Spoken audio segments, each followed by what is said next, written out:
In this video, I want to share with you the 3 things that make men toxic. And I'm not talking about traits, how do I identify them? I'm talking about ingredients.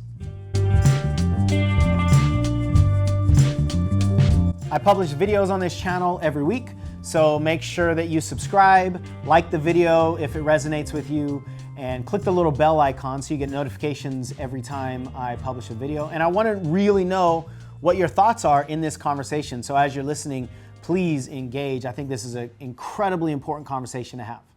So I'm not all that interested in talking about traits. How do we identify the people that are toxic? Unless there's some application of that. What I'm more interested in is how are the things that we don't want to experience, in this case, toxic masculinity, I'll talk about that label in a second, how are they created so we can stop creating them? So if you don't know me, my name is Sean Smith. I've been a life coach for 14 plus years now. I'm a geek when it comes to coaching in general, human behavior, and this toxic masculinity discussion is one that I personally am highly interested in. Number one, because it helps people clear themselves of so much pain in their life. But number two, I used to be a bully. So I was a product of these 3 ingredients that I'm going to talk to you about, and I know what I needed to do at least to heal myself. All right, so first, let's talk about this label toxic. It's in the public conversation because a lot of people are talking about toxic masculinity, but the word itself isn't very useful. It's not empowering. It really just focuses on the behaviors of certain men generally, but it doesn't tell us anything that we can do about those behaviors. It doesn't give men a way to avoid their toxicity. And you know what toxic means, actually? It means poisonous. It means it has poison in it. And if we're going to talk about men, or we're going to talk about this masculine energy as something that is either toxic or not, then all we can do is either throw it away if it's toxic or use it if it's not toxic. So if we're going to get to the solutions of this conversation, we got to get into the recipe. We got to look at the ingredients that are at play that's causing this manifestation of whatever it is that we don't want to experience. That's what I want to talk about. I'm going to give you these 3 ingredients, and 2 of them are in the person. 1 of them is in our society. I'm going to give them to you in reverse order of how they show up. And one other thing about this discussion is that toxic masculinity doesn't only apply to men. We're talking about the masculine energy inside of a human being. So for the purpose of this video, I'll be using he, but I want to be very clear, I'm not trying to just stereotype or keep this toxic masculinity discussion only in the box of a male body. It's just easier for the sake of discussion to use a man as an example, and I'm a man, so I can speak to how it showed up in my life growing up as a boy and dealing with the programming and so forth. Ingredient number 3 is insecurity. So when the masculine, in this case a man for the purpose of this video, feels out of control, what he wants to do is gain back a sense of control. So when we feel insecure, we crave, as though our existence depends on it, we crave security. And one of the ways that the masculine energy finds security, I'm not saying this is right, but it's what it does, is it tries to control something. It tries to dominate something. It tries to get its sense of power back. And what I found is there tends to be this equal and opposite relationship when it comes to security. So somebody who is seeking external control at a high level, somebody who's abusing people, somebody who's hurting people, has an equal amount of out of control internally. So the level of control he seeks matches the level of insecurity he has inside of himself. Now, when I talk about external control, that doesn't necessarily mean the domination or the abuse of another person, although sometimes that's the way it shows up. Insecure masculine sometimes seeks security and being in control through some kind of external input. What I mean is searching for something external to ingest, either mentally or actually in the body, to get that sense of security. Now, is it really security that's happening? No, it's more of a numbing out of the insecurity, but in that panicky kind of state, that feels better than being out of control. So the masculine a lot of times will look for external things like sex or alcohol or drugs or pornography or food or success in career accomplishments, some kind of external input that it can now control because internally it is completely out of control. And when a man is all full of this insecure masculinity, he's unstable. His temper is going to be shorter, the fuse is going to be shorter, and he's probably going to act a lot more irrationally because the masculine energy is so out of control. It's just going, dude, find some control somewhere. Her, him, this, that, I don't care, but this isn't safe. So get me something I can stand on. Get me something I can feel secure in. Now, let me be clear. I'm not excusing or endorsing or justifying these behaviors. I'm just trying to give you a sense of what's happening inside. So if this is happening to you as the masculine channel that's out of control, or you're in relationship with somebody that is manifesting these kinds of behaviors, I just want to give you a better sense of what's happening so that you can handle it better. Ingredient number 2 is the fear of vulnerability. Not vulnerability, but the fear of vulnerability. The masculine energy has this idea through human programming, not at its pure source, but through human programming, the masculine gets this idea that vulnerability is bad. Vulnerability is the way that you get attacked. Vulnerability makes you susceptible to be taken advantage of, be victimized in some way. And the masculine never, ever, ever wants to be controlled. It doesn't want to be held down. It doesn't want anything to do with being a loser, being a victim of any kind. So it's afraid of putting down its guard because it thinks that as soon as its guard goes down, somebody's going to attack. Now, why would it think that?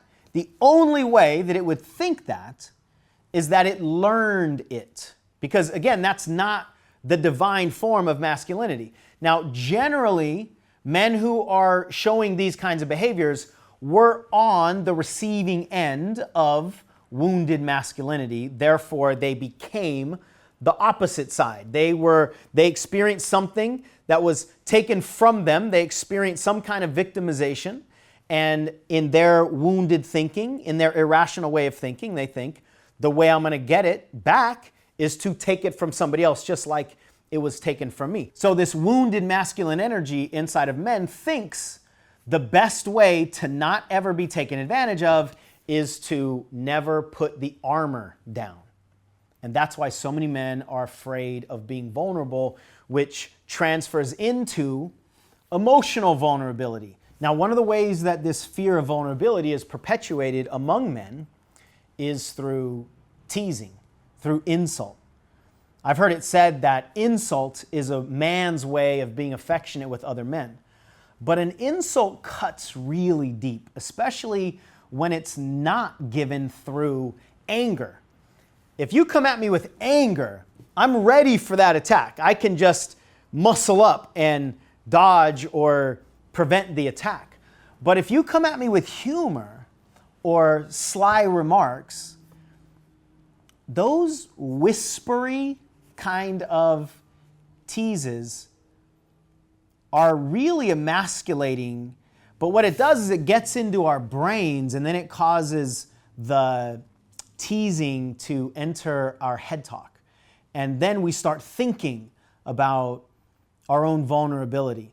Instead of, if you just attack me with a punch or something or a yell, I can violently protect myself. And that's not really going to get into my head as much.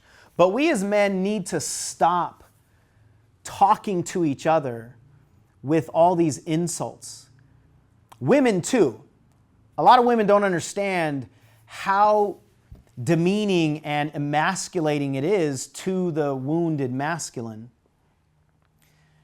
to be throwing all these threats around. Now, I'm not saying it's your fault. I'm just saying that a lot of women don't understand how deep those cut. Now, ingredient number 1, which is at the bottom of this chain, and it leads to the fear of vulnerability, which then leads to the insecurity, is society's programming. for a human to be programmed, that human needs to learn it from somewhere. I don't believe that there are infants born with this wounded masculinity. I don't think people are born into being a bully or born into being a criminal. There's got to be some kind of external input for a human to learn. And most of the time, the masculine senses some kind of neglect. The father doesn't show unconditional love. The mother doesn't show the nurturing that the child really wants from the feminine source. And so the child learns to protect itself in some way. And those decisions that the child makes leads to ingredient number 2 and leads to ingredient number 3. Now, I want to be clear. Most of this programming is done to men or boys by men. It's generally men that are telling the boys, don't be weak. Don't cry like a girl. Don't be a pussy. Don't let me see your emotions. Real men don't cry. We have all of these kinds of demeaning inputs from our men. And as boys, we want to be like our men. Those are our heroes. Those are our mentors. Those are our fathers or father figures. And so we want to impress them. We want to get their approval. Therefore, we fall in line and we do what they say to do, or we don't do what they say don't do. And then the media perpetuates a lot of this stuff. You take a look at our reality TV shows, if you take a look at the way sports is positioned and the way it's talked about and the way it shows up in video games or video games on their own, a lot of the violent video games, TV, take a look at the way the news presents all of its reports. There's so much drama and fear and rivalry created and incited and fueled by our media outlets.